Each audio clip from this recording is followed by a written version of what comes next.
네, 우리 지난과 잠깐 복습하고요. 이제 10과 오늘 배우도록 하겠습니다. 98페이지 보시면 세션 9 제목과 이제 신학적 주제부터 해서 포인트 3개 같이 한번 읽어보겠습니다. 시작. 언약을 재확인하시는 하나님, 신학적 주제입니다. 하나님은 사랑받을 가치가 없는 사람과도 함께 하시겠다고 약속하셨습니다. 포인트 1. 하나님이 특별한 방법으로 약속을 지키십니다. 포인트 2. 하나님은 자격 없는 사람들에게도 약속을 지키십니다. 또 포인트 3. 하나님은 우리와 함께 하심으로써 약속을 이루십니다. 그리고는 마지막으로 그리스도와의 연결입니다. 자기 백성과 함께 하시겠다는 하나님의 약속은 예수 그리스도 곧 우리와 함께 계신 하나님으로 가장 분명히 성취됩니다. 네. 오늘 괄호 이제 옮겨오시면은 역기능적 가정이라는 그 제하의 내용이 있습니다. 하나님의 가정인데, 하나님의 백성의 가정인데 역기능적이에요. 기능을 못해요. 기능을 반대로 하고 있는데, 그런데 언약의 가정입니다. 자, 그래서 굉장히 많은 뜻을 내포하고 있습니다. 신학적 주제를 한번 같이 읽어볼게요. 시작. 하나님은 우리의 삶을 주관하시며 우리의 역기능에도 불구하고 때로는 우리의 역기능을 통해 자신의 계획을 이루십니다. 그래서 이 역기능이라는 단어 안에 포인트가 다 들어가 있어요. 그래서 포인트 1을 잠깐 보시면 하나님은 역기능 가정을 통해서도 계획을 이루십니다. 또 2번에 보면은 하나님은 속이는 자를 통해서도 계획을 이루십니다. 이게 속인다는 것도 역기능이고요. 그 다음에 세 번째로 보면 하나님은 낙심한 자를 통해서도 계획을 이루십니다. 그래서 첫 번째 포인트는 상황이 열악하죠. 굉장히 반대적인 상황을 통해서도 계획을 이루신다는 그러한 것을 다루고 있고요. 두 번째로는 여러 가지 그 개인의 성향들이 있어요. 근데 그것이 이상적이지가 않아요. 속이는 자라고 했으니까. 그래서 반대 상황만 아니라 개인의 성향들을 통해서도 하나님이 약속의 계획을 이루시고요. 마지막으로는 이제 마음의 상태겠죠. 마음의 상태를 에도 불구하고 하나님의 계획을 이루신다. 그런 내용을 다루고 있습니다. 자, 제가 문단을 읽어볼게요. 창문마다 스테인드 글라스가 아름답게 빛나는 교회를 떠올려 보십시오. 성경의 유명한 장면들이 창마다 담겨 있습니다. 그런데 가까이 다가갈수록 그 장면들은 흐릿해지고 결국 눈앞에는 화려한 유리 조각들만 남습니다. 그러나 다시 멀찍이 물러나서 보면 아름답고 정교하게 디자인된 성경 이야기를 볼 수 있습니다. 하나님의 디자인도 그렇습니다. 구원의 역사가 일상에서는 엉망으로 보일 수 있습니다. 서로 맞지 않고 하나씩 봐도 의미 없는 조각처럼 보일 수 있습니다. 그러나 우리 삶을 통째로 돌아보면 큰 그림이 보입니다. 하나님이 삶에서 어떻게 역사해 오셨는지 그 이야기가 보이는 것입니다. 자, 질문입니다. 당시에는 이해하지 못했지만 나중에 하나님이 그 일을 사용하셔서 나를 축복하셨다는 사실을 깨달은 적이 있습니까?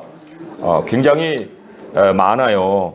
많은데 우리가 이제 개인적으로는 나눌 이야기가 많겠지만은 지금까지 진행되어 온 성경의 이야기를 통해서 좀 확인을 해보면은 노아의 방주 같은 거예요. 배를 띄워야 될 상황을 사람들은 상상을 못하죠. 배가 없는 세상이었으니까요. 물이 넘치는 세상도 아니었는데. 그런데 방주 지어라 하면은 이해를 하겠습니까? 그런데 그 방주가 사용된 그 때가 오니까 이래서 그랬구나 하고 정말 수십 년 준비해왔던 방주의 그 사역을 이해하게 되죠. 그것만 아니고 아브라함이 이삭을 드리는 과정을 지난번에 이제 우리가 살폈는데 왜 주시고 또 뺏으셔? 그것도 독자인데 100세의 아들 낳은 게 그게 보통 기적이에요. 근데 왜 그거를 하나님이 다시 달라 하실까? 그런 것을 이제 깨닫지 못하다가 나중에 여호와 이레를 경험하잖아요. 하나님이 준비하신다. 그래서 순양을 대신 드리는 그러한 것을 통해서 그 그림이 쫙 이렇게 이어지는 거예요. 그것뿐만 아니라 이제 바로 지난 과에는 이삭이 블레셋으로 내려갔잖아요. 근데 하나님 거기서 머물러라 하고 이제 머물면서 돈을 많이 벌었는데 계속 우물을 막는 과정을 거치잖아요. 그럼 이게 뭐냐? 왜 삶의 자리가 이렇게 안정되지 못하냐 하고 불평할 수 있는데 끝까지 가다 보니까 부엘세바에 도착을 하죠. 그 부엘세바는 아브라함이 거기서 제단을 쌓고 그 살아계신 하나님, 영생하신 하나님을 불렀던 곳이에요. 그리고 거기에서도 우물을 팝니다. 그리고 우물을 팠기 때문에 그 성읍 이름을 세바라고 불러요. 그리고는 부엘세바라 부르죠. 그러니까 하나님이 잠깐 파는 우물에 우물을 둔 게 아니에요. 아예 거기서 정착할 수 있도록 세바라는 성읍의 이름을 지게끔까지 우물을 크게 파서 많은 사람들이 살 수 있는 그 도시를 건설하게 하십니다. 그래서 부엘세바죠.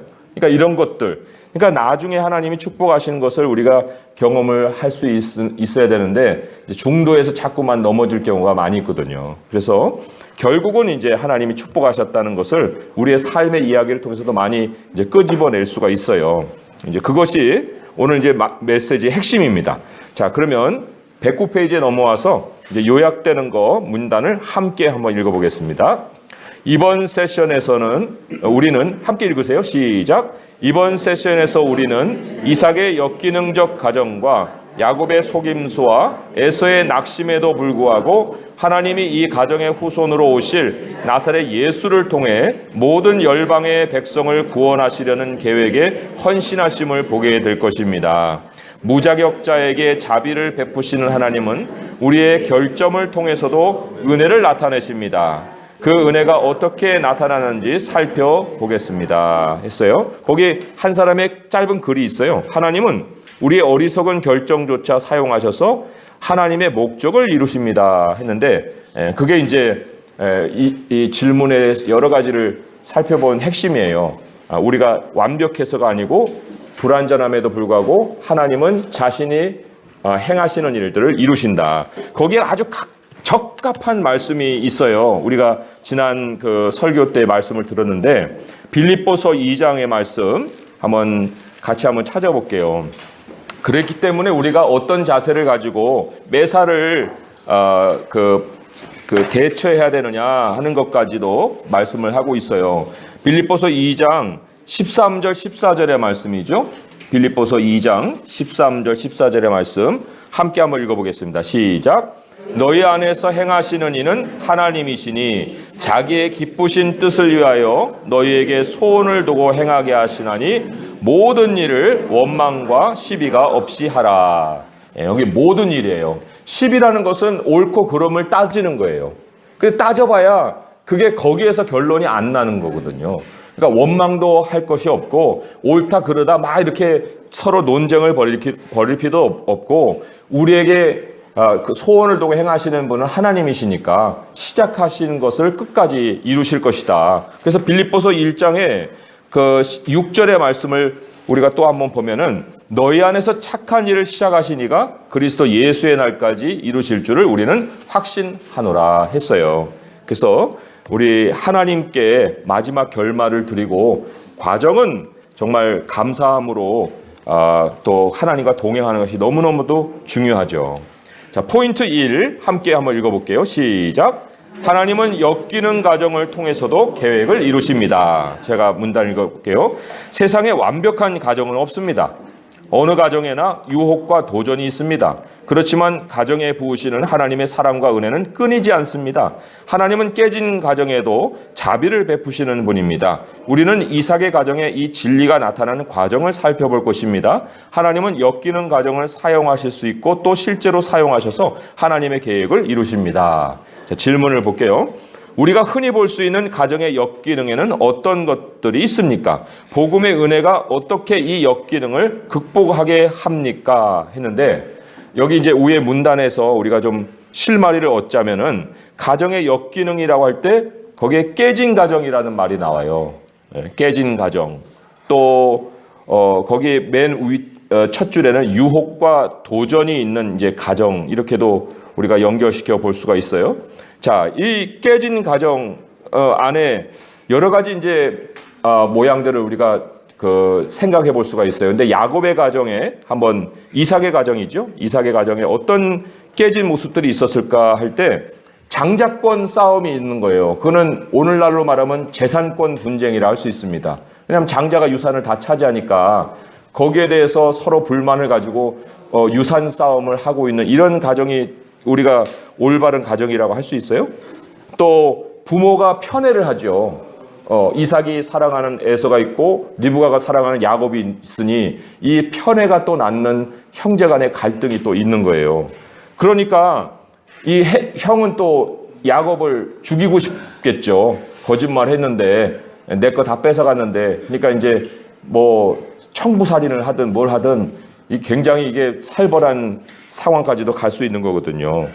그리고는 이제 에서 같은 경우는 자기 그 부모의 마음에 들려고 해쪽 속의 여인하고 결혼을 해버려 부모가 상관이 더 없어요. 그러면 우리 여러분들의 아들, 딸들이 어디 가고 저기 며느리 데려오고 사위 데려오면 기분 좋아요?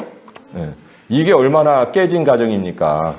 이런 상황을 우리가 현대에서도 볼 수가 있잖아요. 그런데 여기 유혹과 도전이라 했으니 그걸 조금 더 확장시키면 유혹은 사실 외도하는 거잖아요. 남자가 또 아내가 다른 그 상대를 대하는 그런 거, 그다음에 학대하는 거, 뭐 자기 자녀 학대, 부모 학대, 뭐 이런 것들도 생각해 볼 수 있고, 또 뭐 이혼한 것은 더할 나위도 없지만은 그러나 또 각자의 야심을 쫓아서 제가 아는 어떤 그 분은 그 아내가 독일 유학 간다고 그래가지고 그걸 가지고 서로 다투다가 이혼해 버렸어요. 그래서 아내는 독일 유학 가버리고 남자는 그냥 한국에 나와서 회사 생활하고, 그러니까 서로 자기 꿈을 못 접는 거예요. 그러니까 이제 거기에서 꽝 부딪히니까 이제 깨지는 가정이 되는데, 자, 복음의 은혜가 어떻게 역기능을 극복하게 하냐 그랬어요. 은혜라는 말을 쓴다는 것은 뭐냐면 사람은 스스로 자기 문제를 해결할 수가 없다는 거예요. 자기 문제를 스스로 못해요. 그리고 그 은혜라는 말을 썼기 때문에 사람이 어떤 문제를 이렇게 한다고 해서 이렇게 선택하잖아요. 그렇지만 그 모든 선택은 사람이 하는 선택이 아니라는 거예요. 하나님께서 그 사람을 그렇게 인도해 가시는 중에 자기의 삶이 그렇게 펼쳐지는 것이다. 그렇기 때문에 이게 은혜라고 할 수가 있고요. 또 복음이라고 하는 것, 복음의 은혜. 우리가 이제 복음을 잘 이해할 필요가 있는데, 이 복음은 사실은 과정이에요. 여기 과정이라는 단어 있잖아요. 그죠? 우리는 이삭의 가정에 이 진리가 나타나는 과정을 볼 것이라 했잖아요. 그러니까 이 복음이 왜 과정이냐면 하나님이 우리를 구속해 가시는 역사가 복음이에요. 이게. 그러니까 우리가 복음을 들었다 할 때 거기에는 충만한 이야기가 있는 거예요. 하나님이 이스라엘 백성들을 빼내시는 이야기 정도에 머물러 있지 않아요. 그 속에는 이제 그리스도에 대한 이야기가 처음부터 여자의 후손으로부터 해서 쭉 이어서 그 진행되고 있는 그 과정이죠. 그리고 우리도 그 과정 안에 있어요. 이 과정 안에 하나님의 큰 그림 안에 우리가 있는 것을 보여주는 것이 사실은 굉장히 실제적인 복음 제시예요. 그잖아요? 우리가 예수님 믿고 천국 갑니다.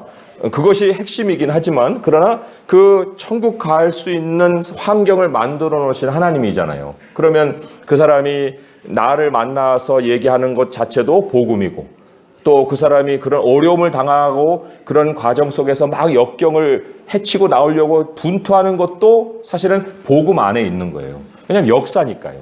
그러니까 지금 야곱의 가정이 쭉 진행되면서 다 올바른 모습만 있는 게 아니잖아요. 근데 그 다 모든 것이 다 복음의 진행이거든요. 그러니까 여기에 복음의 은혜가 어떻게 역기능을 극복하게 합니까 할 때 우리가 복음의 은혜를 항상 과정으로 생각을 하는 사고가 필요하다는 거예요. 복음의 큰 그림을 그릴 때는 그것이 어떤 예수 그리스도라는 어떤 인물 또는 성격 혹은 생애 이런 정도에 그냥 머무르면은 마태, 마가, 누가, 요한을 못 벗어나겠죠.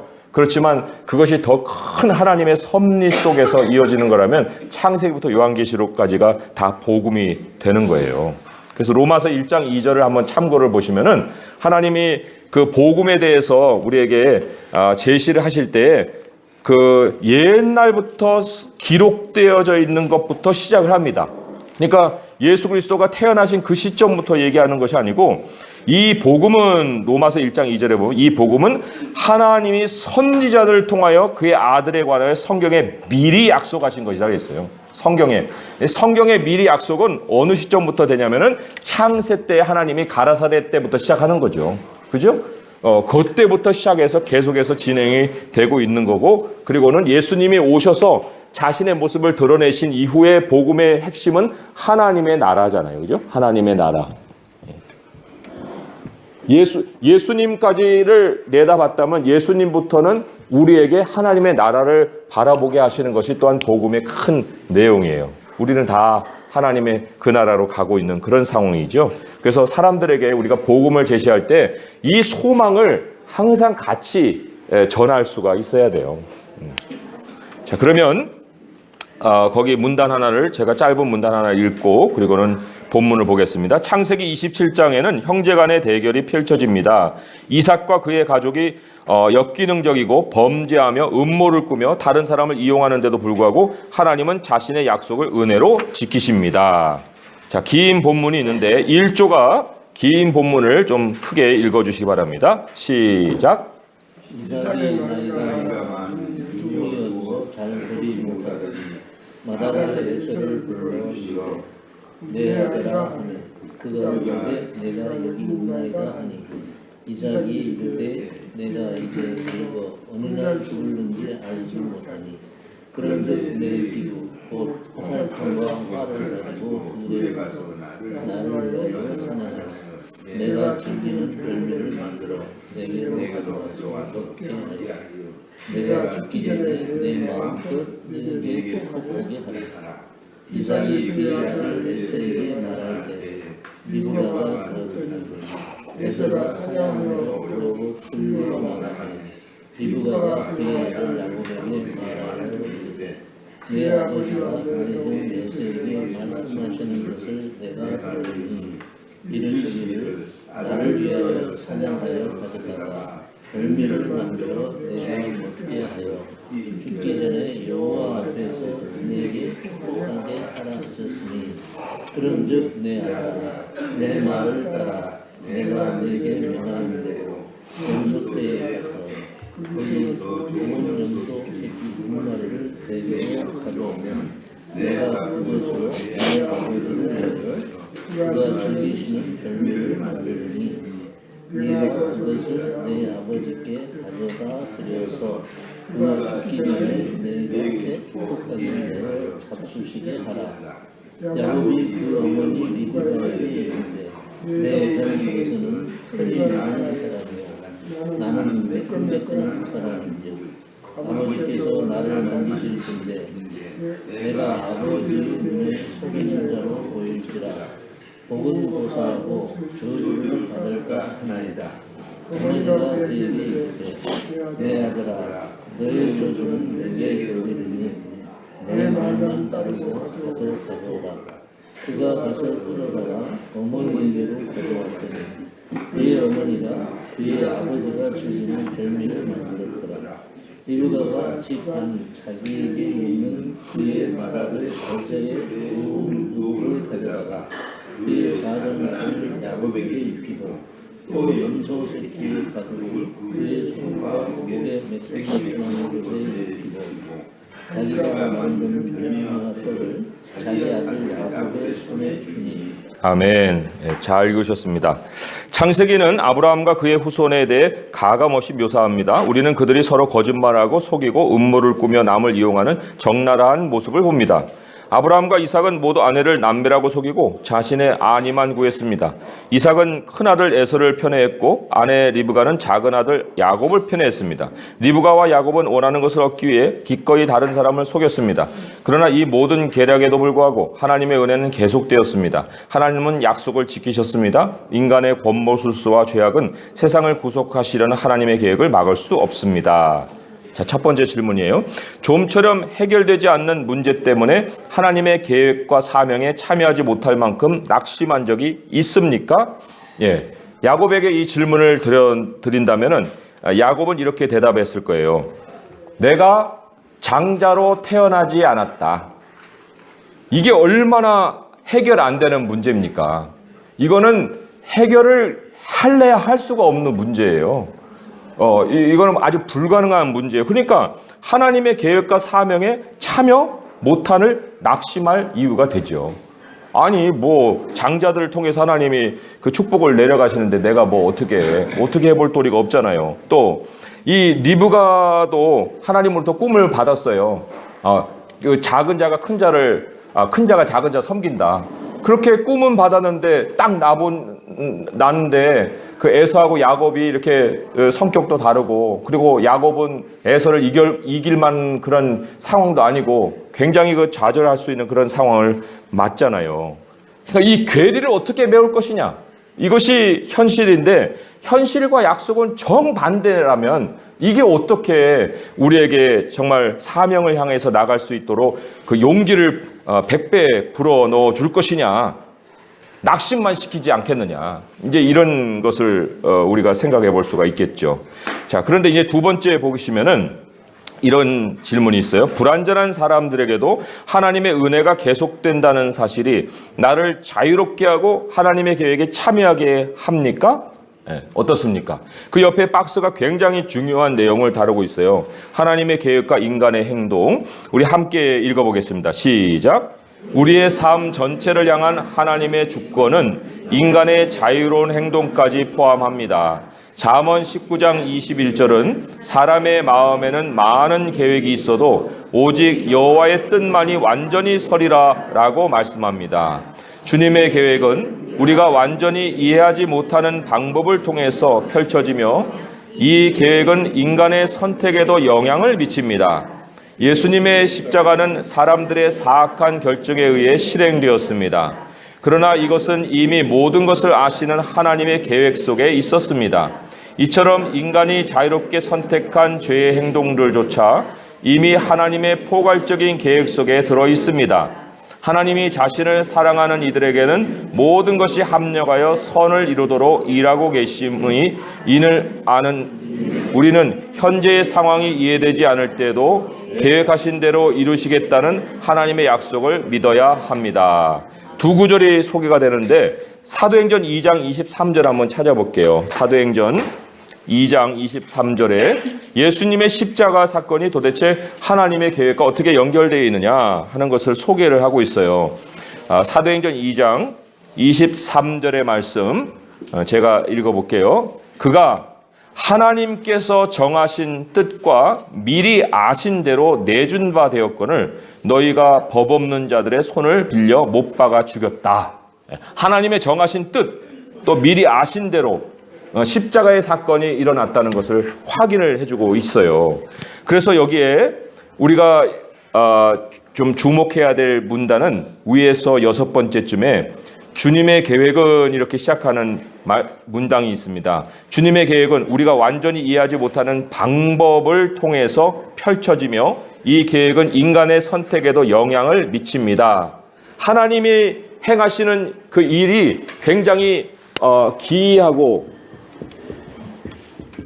또 놀라웠고, 그리고 위대하고, 이 모든 것을 다 포함하는 단어가 뭘까요? 지난 시간에 배웠는데, 예? 이거를 덕이라고 그랬잖아요. 덕, 그죠? 예.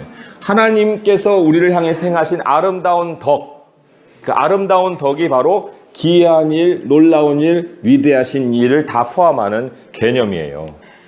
그래서 하나님은 아름다운 덕을 선전케 하시려고 우리가 하나님의 그 방법대로 따라오시길 원해요. 우리의 방법대로가 아니고 하나님이 이끌어 가시는 방법대로 해야만 마지막에 이러한 일들이 나타나는 거예요. 그래서 하나님의 아름다운 덕을 선전할 수 있게 되는 거예요.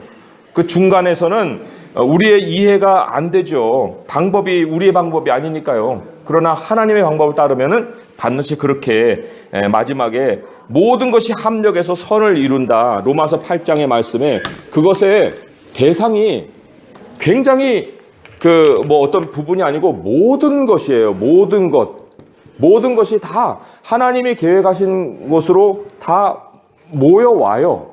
예, 다 퍼즐이 이 안에서 다 서로 퍼즐이 맞는 거예요.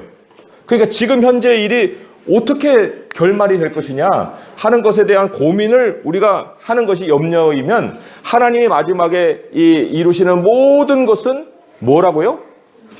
선이라고 그랬잖아요. 그죠? 하나님이 그 합력하여 선을 이룬다. 선이라는 것은 우리가 이제까지 계속 배웠지만 하나님의 능력이나 영광 혹은 하나님의 속성이나 하나님의 모습을 드러내는 것이 선이라고 그랬잖아요. 그러니까 마지막에 하나님이 놀라운 일을 행하심으로 인해서 야 하나님이 이렇게 능력이 있으시구나.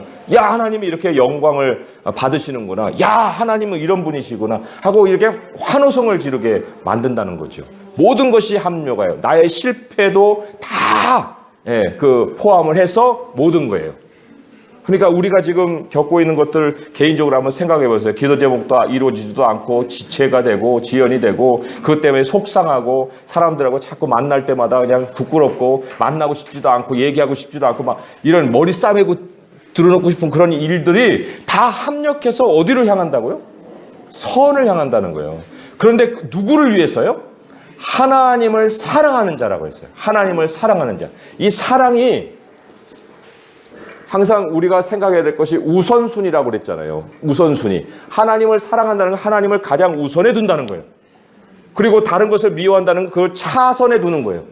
그러니까 부모도 차선에, 자녀도 차선에 미워한다고 해서 가가지고 진짜 그냥 꼬집어주고 막 때리고 막 이렇게 감정을 표현하는 게 아니고요. 두 번째 두는 거예요. 두 번째. 야, 너 첫 번째 아니야. 내가 여태까지 널 첫 번째로 우상처럼 떠받들어 살았는데 괴로웠어 너. 더 이상 너는 내 그 대상이 아니야. 하나님이 내 대상이야. 이제 그 자녀가 뭐라고 할까요? 이제부터 엄마는 내 엄마 아니야. 이렇게 할까요? 그렇게 하지 않죠. 엄마, 내가 그걸 원했어. 엄마 신앙생활하면서 맨날 하나님 하지만 그 삶의 모습에 그게 아니었는데 진짜를 찾았구만 하고 애가 아마 감탄을 할 겁니다. 그렇잖아요? 그러니까 사랑이라는 건 감정이기 전에 순서를 매기는 거예요. 하나님 우선이다. 그러니까 하나님을 우선 두는 사람은 모든 것이 합력해서 선을 이룬다. 이게 성경의 선포예요. 그래서 우리가 하나님의 약속을 믿고 나간다는 것이 얼마나 중요한가. 그런데 이제 여기 두 번째 질문이 불완전한 사람들에게도 하나님의 은혜가 계속된다는 사실이 나를 자유롭게 하고 하나님의 계획에 참여하게 합니까? 라고 이제 질문을 했는데 그렇지 못하다라고 얘기할 때 왜 그렇지 못한 모습들을 한번 분석을 해보면은 불완전을 메우려는 우리들의 시도가 있습니다. 그 시도 중에 하나가 뭐냐면 굉장히 내 미래에 대해서 더 정교하게 계획을 세우는 거예요. 그리고 더 정교하게 움직일 수 있는 어떤 그 제도를 만드는 거예요. 아주 기계적으로 움직일 정도의 아주 틈도 없는 그런 완벽한 계획과 완벽한 법을 만들어서 거기서 이제 행동을 해보려고 하는 거죠. 그러니까 애를 잡아요. 애를 잡는다고요. 그러나 우리가 생각해 보세요. 그게 율법이거든요. 율법이 성경이 얘기하는 율법 정도에서 머무는 게 아니에요. 예수님 당시에 사람들이 율법 할 때는 율법에 플러스 그 율법을 더 완전하게 만들고자 하는 또 다른 율법이 있었어요. 그것까지 막 사람들에게 짐이니까 그것을 견뎌내지 못하는 거예요. 학교에서 공부하는 것만으로도 얼마나 정말 스트레스가 많은데 집에 와가지고 엄마한테 맨날 듣는 얘기는 또 공부해라 또 공부해라니까 공부가 그 아이의 그냥 엄청난 짐으로 이제 내려앉는 거죠. 그런데 우리가 그렇게 율법의 속성을 가지고 살다 보면 자유를 상실하는데 우리에게 하나님이 주신 진리는 어떻게 한다고요? 우리에게 뭐를 줘요? 자유를 주죠. 그 자유를 준다는 말씀을 한 몇 구절만 올라가면은요 조건이 있어요. 그 조건을 채우면은 자유가 진리가 너희를 자유케 하리라 하는 그런 말씀을 만날 수가 있는데요. 거기에 조건이 뭐냐면 너희가 내 말에 거하면 이 조건이 붙어 있습니다. 내 말에 거한다는 건요 머문 거예요. 우리가 집안에 들어가면 집안에서 살듯이 그게 요한복음에 나오죠. 요한복음 몇 장에 나옵니까? 요한복음 8장인가 어디에 나올 거예요. 제가 여기다 쓰진 않았는데 내 말에 거하면 한번 지금 한번 같이 찾아볼까요? 네. 요한복음 몇 장에 나와요? 요한복음 8장에 나오네요. 요한복음 8장에 31절입니다. 요한복음 8장 31절, 32절에 보면은 그러므로 예수께서 자기를 믿은 유대인들에게 이르시되 너희가 내 말에 거하면 참으로 내 제자가 되고 진리를 알지니 진리가 너희를 자유롭게 하리라. 여기 거하면이라는 뜻에 상당히 중요하고 강조하는 의미가 있습니다. 이 거한다는 것은 머문다는 뜻이고요. 거기에는 기다린다는 뜻이 포함이 되어 있어요. 내 말에 거하면, 내 말을 기다리면 약속 안에 머무는 거예요. 율법은 우리의 행동을 계속해서 돌리죠. 예. 그래가지고 완벽함으로 나가게 만들어요. 그래서 쉴 틈을 안 주는 거예요. 그러나 하나님의 말씀은 우리에게 쉴 틈을 주죠. 그냥 하나님이 행하신다는데 내가 아무리 거들어도 하나님이 안 움직이시는 상황에서 내가 그게 무슨 플러스가 작용이 되겠습니까? 그러니까 결국은 포기하고 내려앉게 만드는 거예요. 그리고 하나님의 말씀 안에서 기다리게 만들죠. 그러면 내 말에 거하면은 그것이 우리에게 낙심을 주는 게 아니고 자유하게 하는 거예요. 아, 하나님이 하시는구나. 이것은 우리에게 실망이 아니고 새로운 희망을 주는 거예요. 아, 하나님이 하시는구나. 이렇게도 막히고 저렇게도 막히고 다 막힌 것은 하나님이 행하시겠다는 표시구나. 내가 이제는 머물러야지 어떻게 움직일 수 있겠느냐 하는 이 하나님께 주권을 드리는 것이 바로 하나님의 말씀에 거하면. 그러니까 말씀을 늘 우리가 묵상하는 삶을 사는 것이 굉장히 중요하죠. 그죠? 네. 2번 포인트 같이 한번 읽어보겠습니다. 시작. 하나님은 속이는 자를 통해서도 계획을 이루십니다. 참 대단하신 하나님이세요. 자, 제가 문단을 읽어볼게요. 왜 거짓말을 하고 남을 속일까요? 그 이유는 간단합니다. 원하는 것을 얻기 위해서입니다. 시험 문제가 유출되고 학생들이 컨닝을 하고 남의 리포트를 베껴서 제출하는 이유도 좋은 점수를 간절히 원하기 때문입니다. 평판도 원하고 자랑하고도 싶고 그러잖아요. 우리 애들이 왜 좋은 점수를 따려고 했겠어요. 오늘 시험을 봤을 텐데 그럼 서울대학교 딱 붙어가지고 아, 내가 이런 사람이요. 그거요. 한 일주일밖에 안 가요. 그 다음에는 그거 할 얘기도 없어요. 그럴 거리도 없고 이제 사람들 찾아놔야 되는데 찾아다니면 그게 참 얼마나 그러겠습니까? 아무튼 거짓말을 하고 속여서라도 그것을 가지려고 하는 것입니다. 이런 갈망이 우리에게도 있습니다. 야곱은 축복에 대한 갈망 때문에 아버지에게 거짓말을 했습니다. 이야기가 어떻게 진행되는지 성경을 살펴보겠습니다.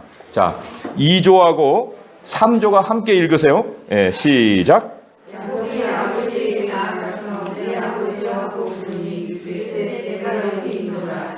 내 아들아 내가 누구냐.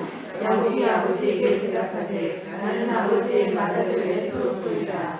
아버지께서 내게 명하신 대로 하였사오니 원하건대 일어나 앉아서 내가 생각한 고기를 가지고 아버지 마음껏 내게 축복하소서. 이삭이 그의 아들에게 이르되 내 아들아 내가 어떻게 이같이 속히 살았느냐. 그가 이르되 아버지의 하나님 여호와께서 나를 순조롭게 만나게 하셨음이니이다.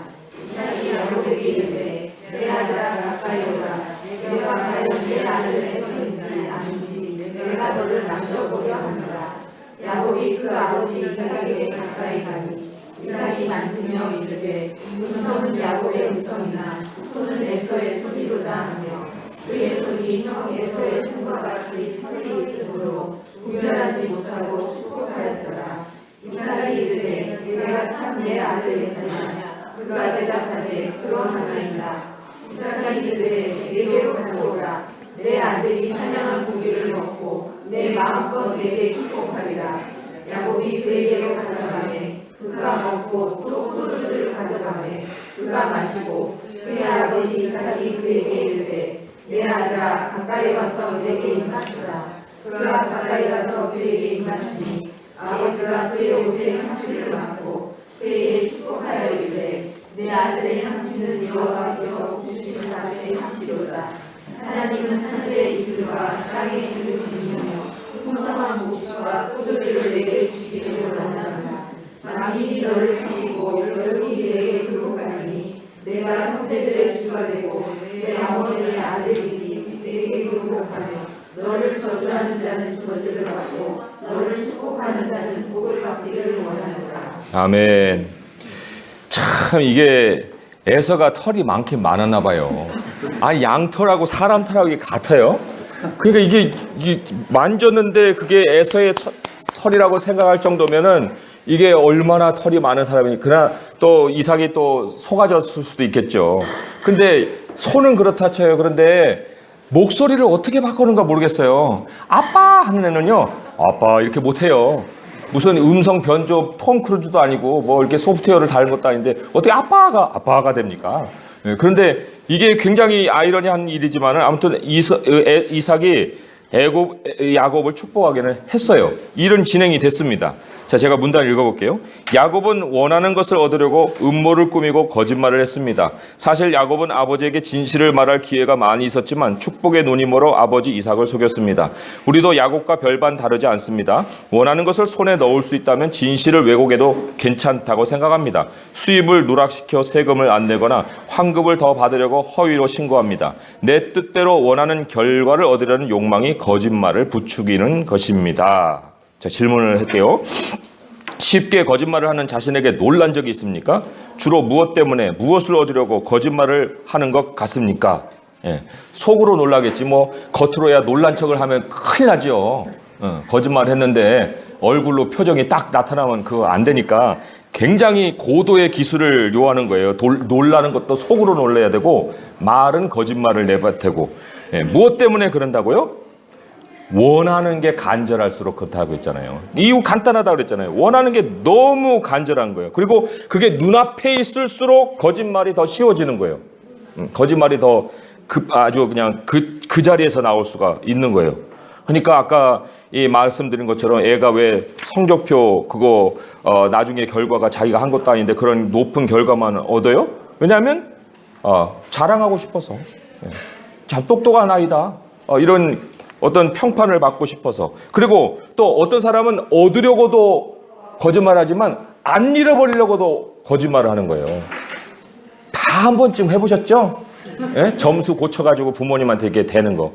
예. 제가 이렇게 조작해가지고 그 보여드렸던 성적표 제 앨범에도 있어요. 그거를 모르셨겠습니까? 근데 조작해가지고 내민 성적표가 있다니까요.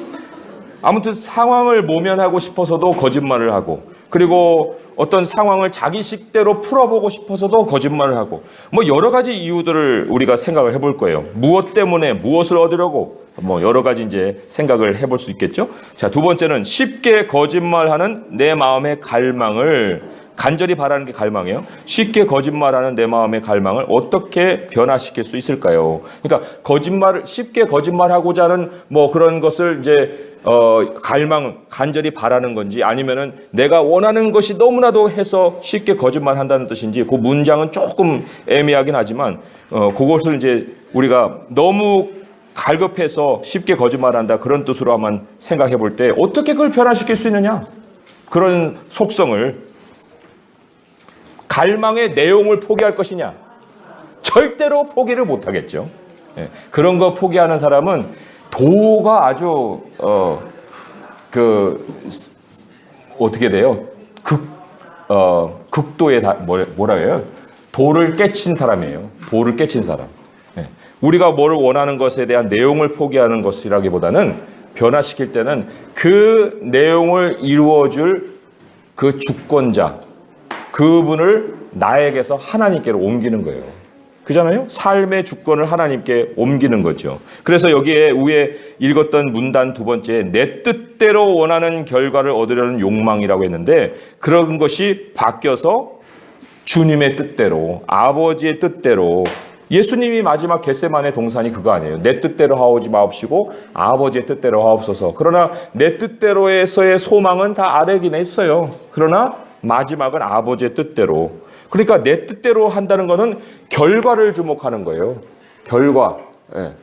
그래서 그거 정말 얻어야 되는데. 근데 아버지의 뜻을 우리가 구하게 되면은 과정을 이제 보게 되죠. 이게 다 하나의 어떤 거쳐가는 일이구나. 그리고 과정을 그냥 보는 게 아니고 과정을 진실하게 행하려고 하죠. 진실하게. 속이고 속는 만큼 구불구불해지는 거예요. 아무리 내가 과정을 밟고 있는 중이라 할지라도 진실한 과정이 아니면 결국은 이 제자리로 돌아오는 거거든요. 그리고 나중에 큰 걸 맞아버려요. 그러니까 세금을 조금 이렇게 속여서 뭐 짭짤한 맛을 볼 수는 있었지만은 나중에 한번 빵 맞아버리면 그 아꼈던 것에 막 10배, 30배가 막 쑥 나가버리거든요. 그러니까 과정도 진실하게 하나님께 주권을 이양했다는 것은 결국 과정을 이제 나는 소중히 여기겠다는 뜻이고 그 과정 속에는 바로 진실함을 우리가 항상 생각을 해야 한다는 거예요. 그래서 우리가 두 가지 두 개의 말씀을 한번 보겠습니다. 베드로전서 3장 16절을 먼저 볼게요. 베드로전서 3장 16절의 말씀이에요. 베드로전서 3장 16절 말씀. 3장 16절 그리고 17절 두 절 제가 한번 읽어볼게요. 선한 양심을 가지라. 이는 그리스도 안에 있는 너희의 선행을 욕하는 자들로 그 비방하는 일에 부끄러움을 당하게 하려 함이라. 선을 행함으로 고난받는 것이 하나님의 뜻일진데 악을 행함으로 고난받는 것보다 나으니라 하는 말씀이 있어요. 여기 선한 양심 또 선을 행함 이런 것은 다 하나님을 생각하는 양심 또 하나님의 영광을 위해서 행하는 거 이런 거예요. 그죠? 그러니까 하나님이 기준이 된 양심을 가지라는 거예요. 늘 하나님 앞에서 사람 보이게 하지 말고 하나님이 보실 때에도 정말 너 괜찮다라고 생각해 주시느냐 그런 양심을 가지라는 거예요. 그리고는 그런 양심을 갖고 행하게 되면 사람들이 욕할 수도 있어요. 너는 야 너만 사람이냐 이럴 수도 있죠. 뭐 너만 사업하니 너만 뭐 정직해 뭐 이렇게 막 사람들이 쏟아볼 수도 있는데 그렇게 해서 고난받는 것이 하나님의 뜻을 행하는 것이라 했어요. 그게 뜻이다.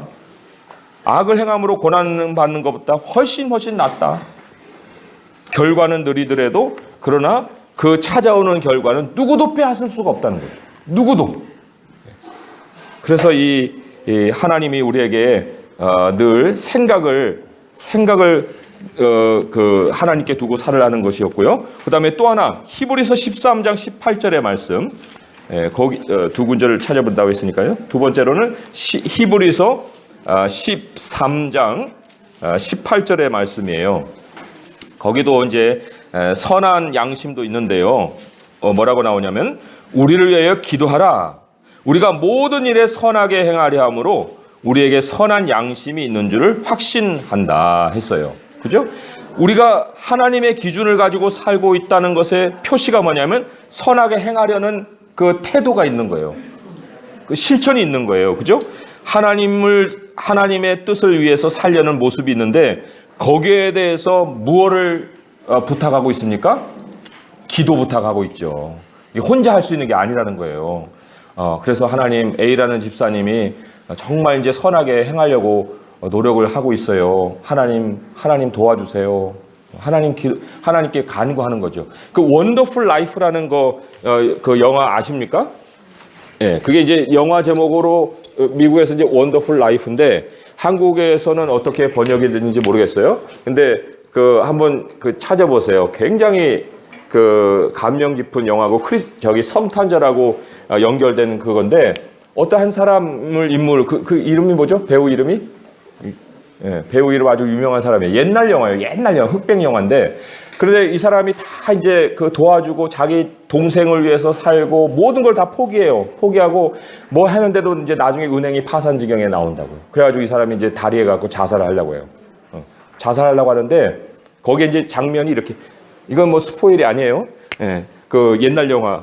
근데 장면이 어떻게 나냐면은 이제 집이 이렇게 막 여러 채가 있어요. 근데 여기서 뿅 튀어나와요. 그래서 하나님 누구를 도와주세요. 뿅 튀어나와요. 누구를 도와주세요. 뿅 튀어나와요. 애 목소리도 나오고 할머니 목소리도 나오고 뿅뿅뿅뿅 다 기도가 튀어나와요.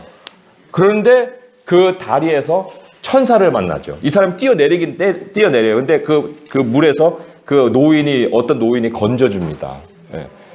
그게 어떤 것을 시사하냐면은 혼자서는 못 버티는 거예요, 세상을. 그러나 우리가 숨은 기도가 있는 거죠. 숨은 기도가 여기서 저기서 튀어나오니까 뿅뿅뿅뿅 해갖고 그 사람을 구해내고 그리고 나중에는 마을 사람들이 서로가 조그만 그 도움을 다 줘가지고 그 은행을 다시 일으킵니다. 한번 보세요. 굉장히 감명 있는 그런 영화예요. 그러니까 여기도 마찬가지잖아요. 우리를 위하여 기도하라 하고 기도 부탁을 하고 있어요. 자, 그러면 거기 뒤에 있는 문단 한번 제가 읽어보겠습니다. 이삭이 야곱에게 한 축복의 말은 113페이지 중반이에요. 113페이지 중반. 이삭이 야곱에게 한 축복의 말은 이미 하나님이 아브라함에게 주셨던 약속입니다. 하나님은 아브라함에게 땅 후손 축복을 약속하셨습니다. 이삭은 야곱에게 땅과 축복에 대해 말했습니다. 이삭은 야곱이 형제들과 나라들의 섬김을 받기를 기도했습니다. 야곱을 축복하는 나라들이 하나님의 축복을 받을 것입니다. 야곱은 결국 이스라엘을 대표하는 머리가 될 것이며 이스라엘은 온 나라의 빛이 될 것입니다. 하나님의 구원 계획이 야곱을 통해 땅의 모든 나라에 이루어질 것입니다. 에서가 아니라 속이는 동생 야곱을 통해 구원의 계보가 이루어질 것입니다. 자, 문제입니다. 하나님이 인간의 죄성과 속임수까지도 사용해 자신의 계획을 이루신다는 사실에서 어떤 희망을 얻게 됩니까? 그랬어요. 네. 희망이에요. 여기 희망. 지금의 현재 상황에서는 그렇지 않을 수 있는데 어떤 희망을 얻을 수 있냐 할 때 잠언 16장 14절을 한번 보세요. 잠언 16장 14절의 말씀에 우리가 하나님의 행하시는 그 섭리 배후에 어떤 원리가 있느냐 하는 것을 기록하고 있는 말씀이에요. 잠언 16장 14절을 보시면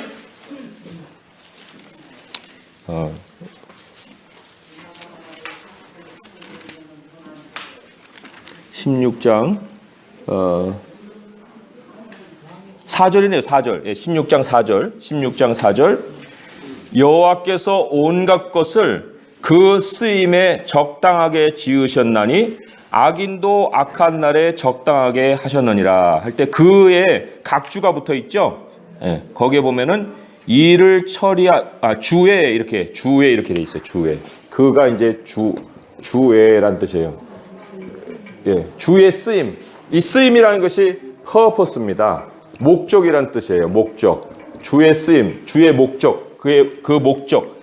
하나님 여호와께서 온갖 것을 그 온갖 것의 목적이라고 번역할 수도 있고 여호와께서 온갖 것을 우리 주님의 목적에 가장 합당하게 적당하게라는 것은 그냥 반쯤 하다 만다는 뜻이 아니고요. 합당하게 가장 딱 맞게 지으셨나니 악인도 악한 날에 적당하게 하셨다. 그러니까 하나님께서 운영해 가시는 모든 만물에는 반쯤 목적을 갖는 것이 없어요. 다 자기 목적을 충만하게 가지고 이 땅에 만물 가운데 돌아가고 있어요. 그러니까 우리가 그런 것을 안다고 하면은 하나님 안에 머무는 것이 자유예요. 하나님 안에 머무는 것이 인생의 승리예요. 그렇잖아요? 하나님 밖에서 돌아다니는 것은 실패죠. 그리고 거기에는 묶임이 있어요. 그러나 하나님 안에 어느 때까지 안에 해야 돼요? 시편 40편의 말씀 거기 묵상하실 때 정말 하나님 우리에게 희망을 주십니다. 시편 40편 1절에서 4절까지 말씀을 한번 제가 읽어보겠습니다. 시편 40편 1절에서 4절의 말씀. 내가 여호와를 기다렸더니 이게 이제 주님 안에 있는 거예요. 내 말 안에 거하라 하는 것처럼 내가 여호와를 기다렸더니 귀를 기울이사 나의 부르짖음을 들으셨도다. 나를 기가 막힐 웅덩이와 수렁에서 끌어올리시고 내 발을 반석 위에 두사 내 걸음을 견고하게 하셨도다. 여기 기가 막힐 웅덩이라는 건요. 끝도 안 보이는 웅덩이를 얘기하는 거예요. 끝도 안 보이는 그 웅덩이에서 하나님이 나를 끌어올리셨다는 거예요. 그리고는 내 발을 반석에 두사 내 걸음을 견고하게 하셨도다. 새 노래 곧 우리 하나님께 올릴 찬송을 내 입에 두셨으니 많은 사람이 보고 두려워하여 여호와를 의지하리로다. 여호와를 의지하고 교만한 자와 거짓에 치우치는 자를 돌아보지 않은 자는 복이 있도다. 여기에 거짓이 나오잖아요. 거짓으로 치우친다는 것은 결국 그 상황을 모면할 수 있는 자기식의 방식을 자꾸 만들어내는 거예요. 그러나 그것으로서는 우리가 해결을 볼 수가 없고 하나님을 기다리고 또 기다리면 하나님이 그것을 통해서 일을 하신다. 그러니까 약한 것이 장애물이 아니고요. 강해지려는 것이 장애물인 거예요. 인간이 스스로 해결을 하려고 하는 그게 인생의 큰 장애예요. 약한 것, 결점 있는 것, 뭐 없는 것, 부족한 것, 그거는 장애가 아니죠. 그러니까 고린도후서 12장 9절에 보면은 약한 데서 강하여짐이라. 이는 그리스도의 능력이 내 안에 머물게 하려 함이라 그랬어요. 마지막에 하나님의 놀라운 일, 기이한 일, 그리고 위대하신 일, 하나님의 아름다운 덕, 이런 것은 우리가 약함 속에서 나타나는 것이다. 그래서 우리 성도님들에게 그런 강한 모습도 없고 조건도 채워주지도 않고 그렇다 해서 그것이 내 삶을 방해하고 있는 것이 아니다 하는 것을 우리가 하나님께 받아 생각하면 그게 희망이 되죠. 그건 희망이 됩니다. 자, 마지막 3번, 포인트 3번으로 넘어갑니다. 포인트 같이 한번 읽어볼게요. 시작. 하나님은 낙심한 자를 통해서도 계획을 이루십니다.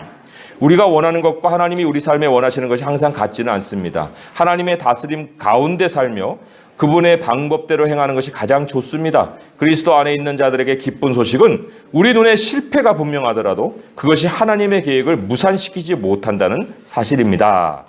자, 질문이에요. 하나님의 계획은 어떤 상황에서도 이루어진다는 진리가 낙심과 고난에 직면했을 때 어떤 도움을 줍니까? 그랬는데 여기에 가장 우리에게 본이 되는 분이 예수님이죠.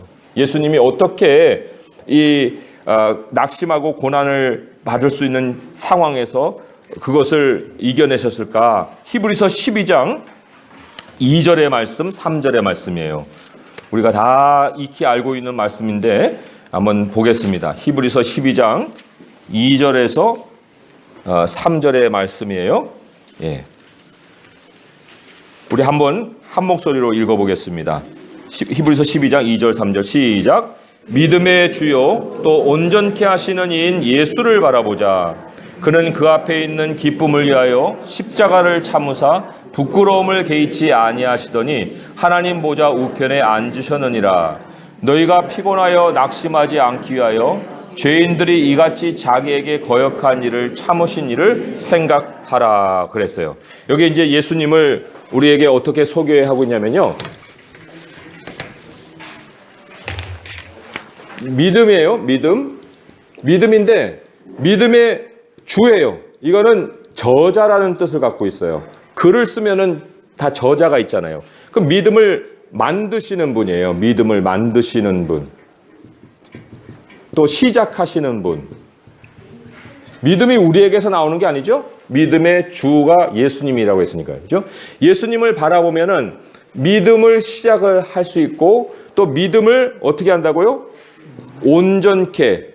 그러니까 믿음을 이루시는 분이에요. 그러니까 믿음을 시작하기도 하고 믿음을 맞춰주기도 하시는 분이 예수님이에요. 네.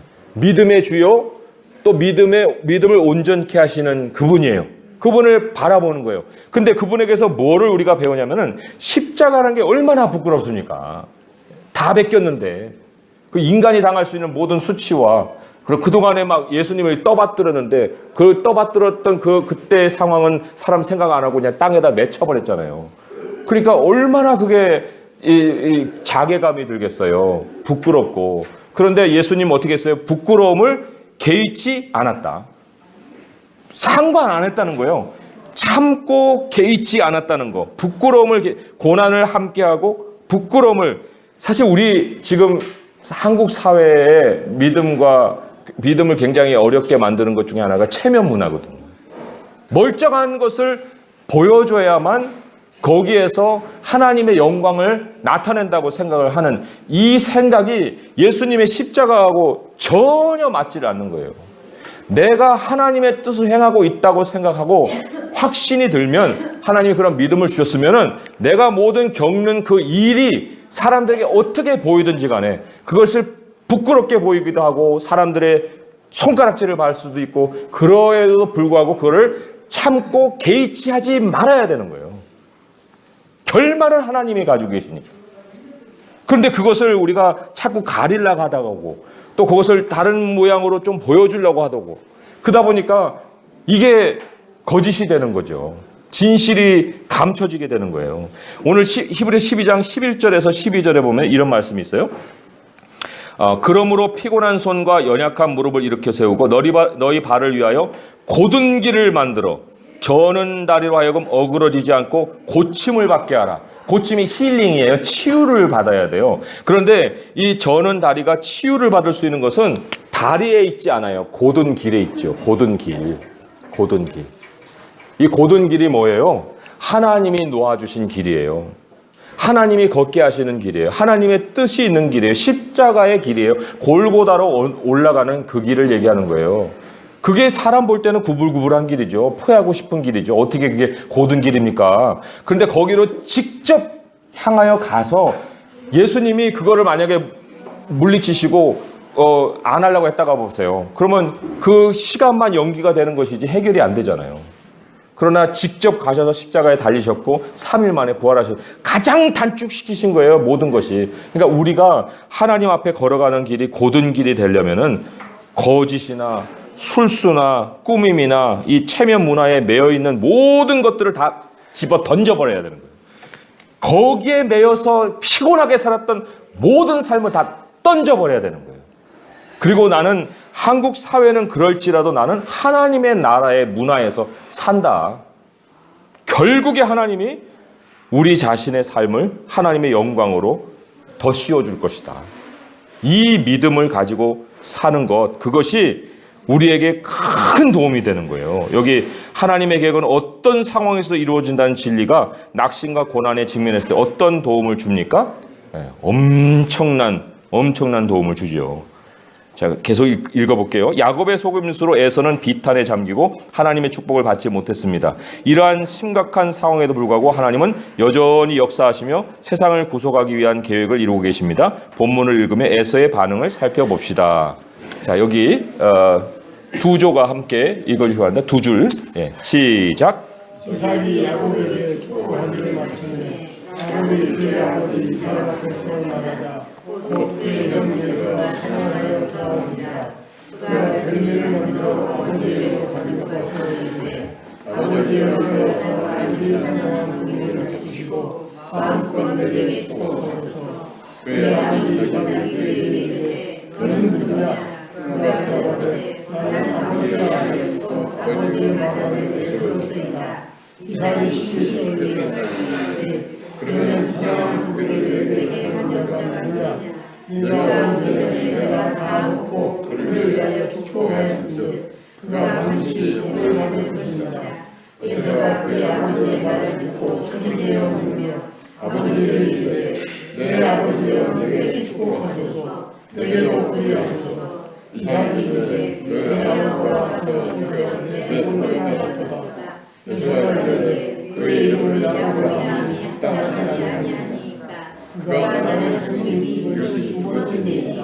전에는 나의 장막의 이름을 빼앗고 이제는 내 복을 빼앗았나이다. 또 이르되 아버지께서 나를 위하여 죽은 나를 복수하지 아니하셨나이까. 이삭이 에서에게 대답하되 내가 그를 너의 주로 세우고 그의 모든 형제를 내가 그에게 종으로 물어주셨으며 곡식과 꽃들을 그에게 주었으니 내 아버지가 내가 내게 무엇을 할 수 있으냐.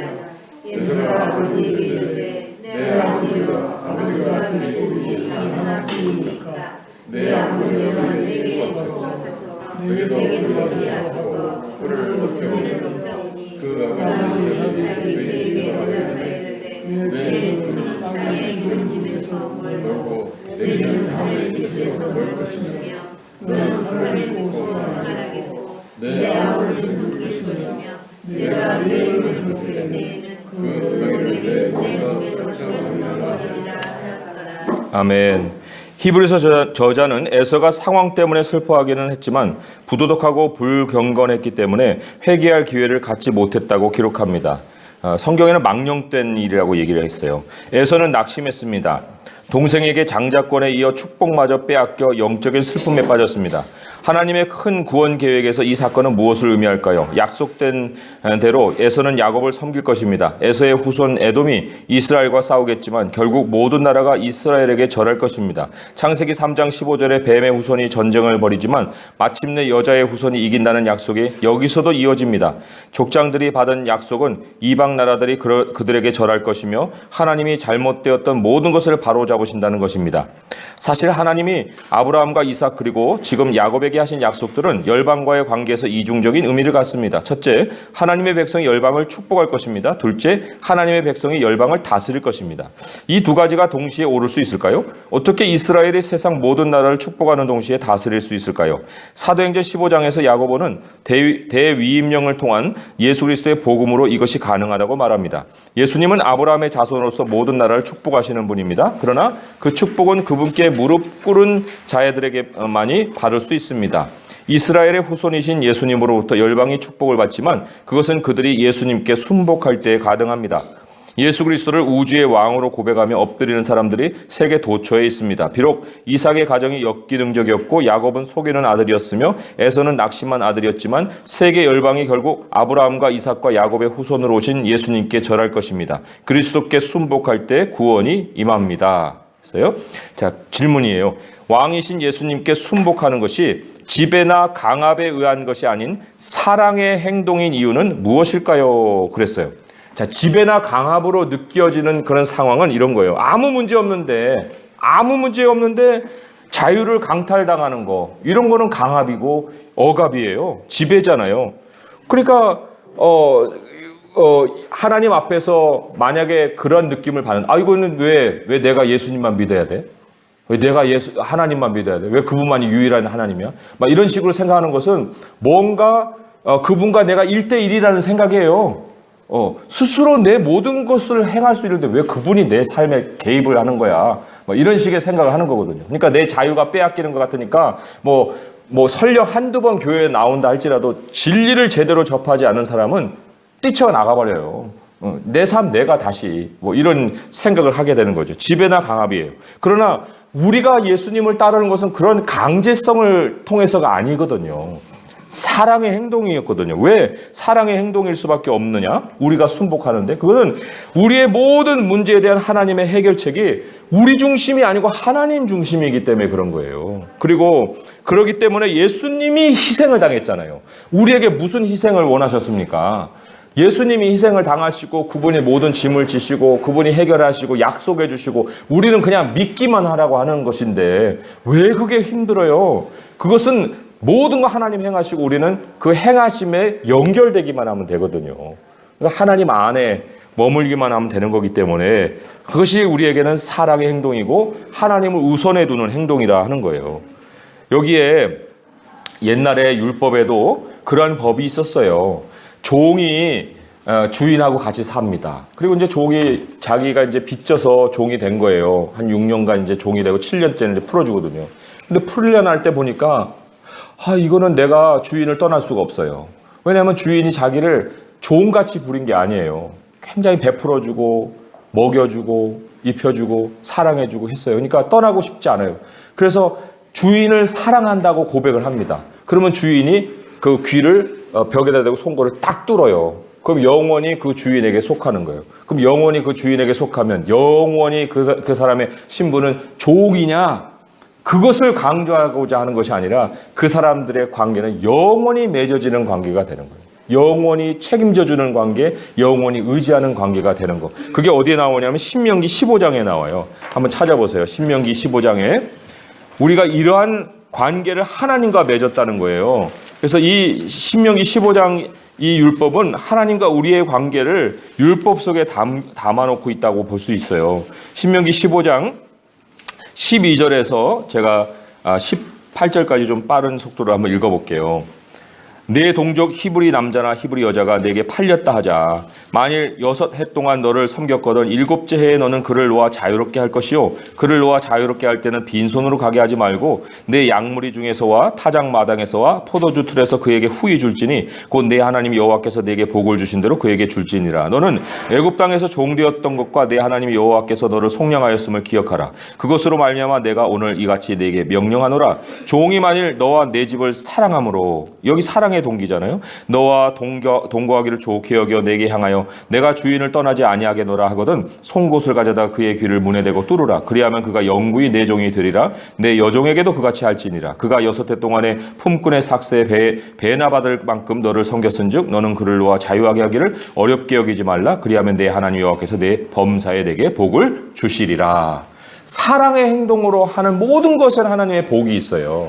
이 주인에게도 복을 주고 또 종도 주인을 정말 그 주인으로서 또 자기가 정말 섬겨야 될 사람으로서 섬겼을 때 마지막에는 사랑의 동기로 속하면 모든 것을 책임져 주시잖아요. 종도 그러하거늘 사람도 그러하거늘 우리가 하나님께 속하자고 하나님께 사랑을 고백하고 하나님께 우리의 모든 것을 드렸는데 하나님이 어찌 우리를 하나님의 것으로 영원히 삼지 않겠습니까? 송곳 정도가 아니죠. 하나님이 정말 우리에게 성령으로 인을 쳐주셨잖아요. 그러니까 우리는 하나님이 책임지시는 인생이에요. 버림받을 수가 없는 삶이라 하는 겁니다. 거기에 우리가 정말 마음을 둔다고 할 때 우리의 모든 순복은 사랑으로 동기가 돼서 나오는 것이다. 그런 거죠. 결론을 읽어봅니다. 우리는 땅끝까지 복음을 전하라는 명령을 통해 하나님의 약속을 수행하도록 부름받았습니다.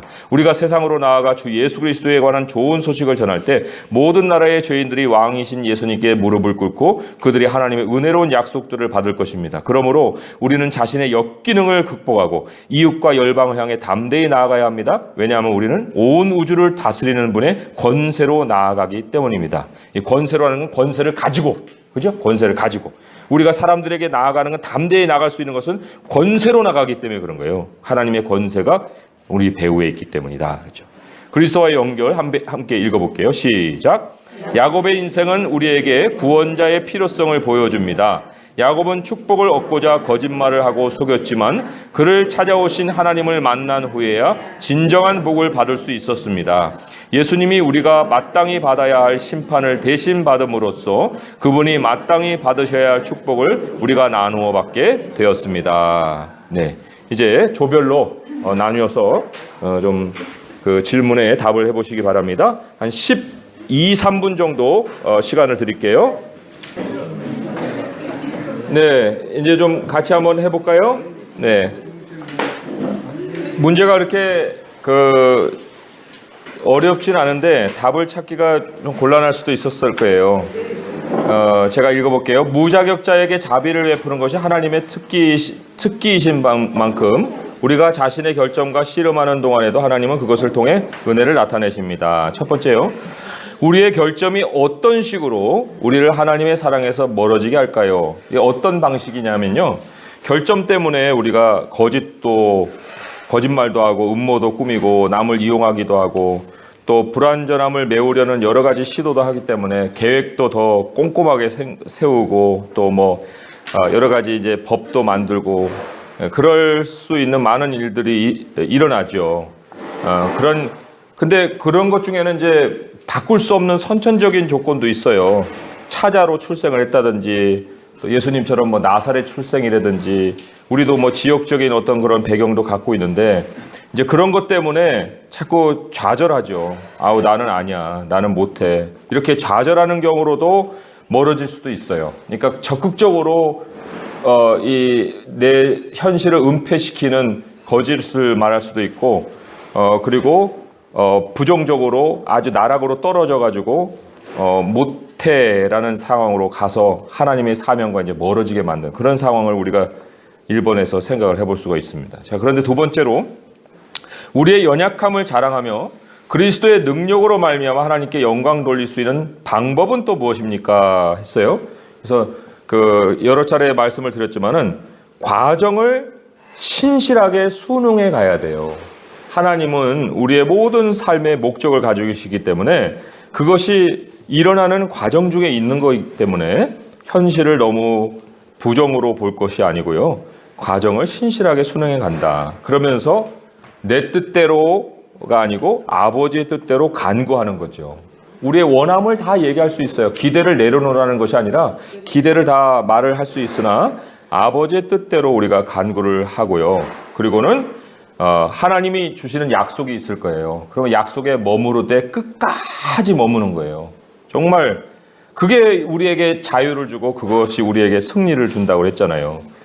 그러면 결국 하나님이 하시거든요. 우리가 한 것을 아까 찾지 않았는데 지금 한번 찾아볼게요. 고린도후서 12장 9절의 말씀이에요. 고린도후서 12장 9절의 말씀. 우리 하나님의 능력이 어떠한 상황 속에서 우리에게 머무느냐 하는 것을 말씀을 하고 있어요. 고린도후서 12장 9절의 말씀 우리 한 목소리 같이 한번 읽어볼게요. 시작. 나에게 이르시기를 내 은혜가 네게 족하도다. 이는 내 능력이 약한 데서 온전하여짐이라 하신지라. 그러므로 도리어 크게 기뻐함으로 나의 여러 약한 것들에 대하여 자랑하리니 이는 그리스도의 능력이 내게 머물게 하려 함이라.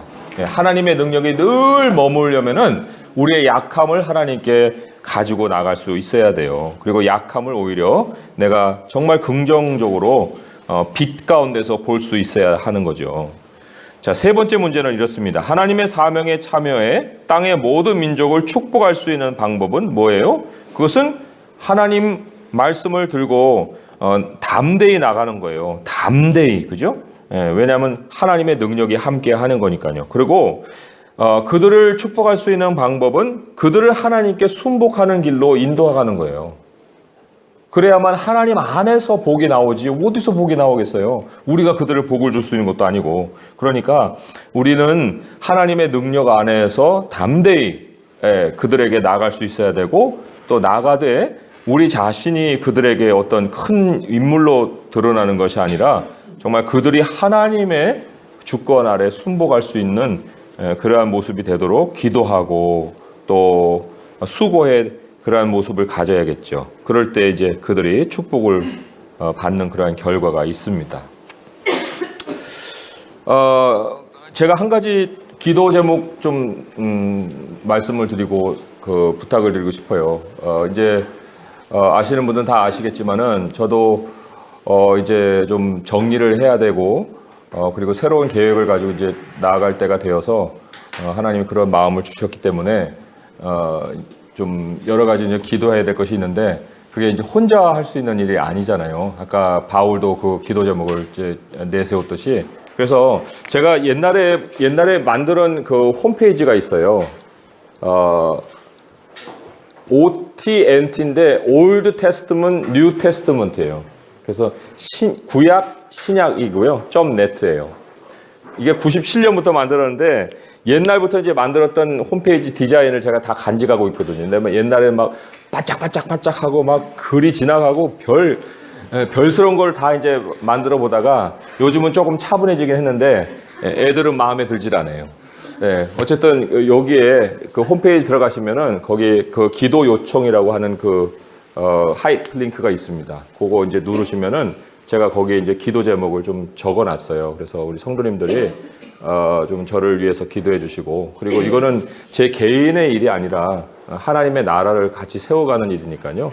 성도님들이 기도해 주시면 해줄수록 하나님께서 우리의 기도를 들으셔서 하나님의 일을 또 이루어 가실 거예요. 그래서 그런 거를 우리 성도님들 같이 좀 기도로 동참해 주셔서 또 힘이 되어 주셨으면 고맙겠습니다. 제가 기도하고 마치겠습니다. 하나님 아버지 감사합니다. 오늘 주신 말씀, 우리는 부족하고 한없이 부족하고 한없이 참 하나님 앞에 나아갈 수밖에 없습니다.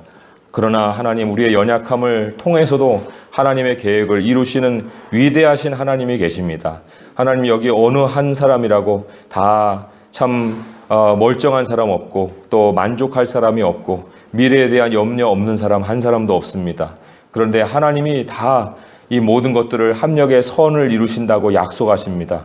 예수님처럼 참고 또 부끄러움을 개의치 아니할 때 하나님 우리를 부활의 영광으로 이끌어 주실 줄 믿습니다. 우리 서로를 위해서 기도하고 또 격려하고 권고하고 하나님 나라 끝까지 가는 그 길에서 서로가 정말 하나님의 영광을 드러내는 선한 백성들이 되게 하여 주옵소서. 오늘도 이 공부를 배웠습니다. 공부를 삶에서 잘 기억하고 또 실천하여서 하나님께 온전히 영광 돌리는 저희 모두가 되게 하여 주옵소서. 예수님의 이름으로 감사하며 기도합니다. 아멘.